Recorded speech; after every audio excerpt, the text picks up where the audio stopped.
आत्ताच्या मुलांचे प्रॉब्लेम्स इतके भयानक आहेत, जा त्यांना आईबाबांचं प्रेम मिळतं ना, आजी आजोबा त्यांच्याकडे आहेत ना, स्वतःचं त्यांनी कोणाकडे दुःख व्यक्त करावं, स्वतःच्या मनातलं कोणाला सांगावं. आईकडे विचारलं तर आई ऑफिसमध्ये असते, बाबांचं आणि काय काय. त्यामुळे खरं मुलं गोंधळलेत.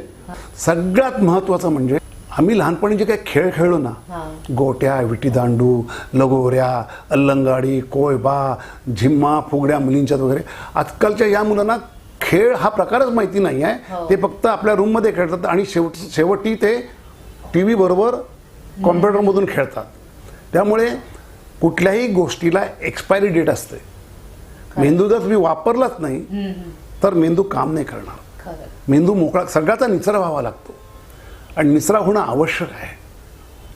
म्हणून आजकालची मुलं ही फार म्हणजे खेळाच्या बाबतीत, कारण खेळाच्या माध्यमातून व्यक्तिमत्व विकास हा फार पटकन आणि लवकर होतो.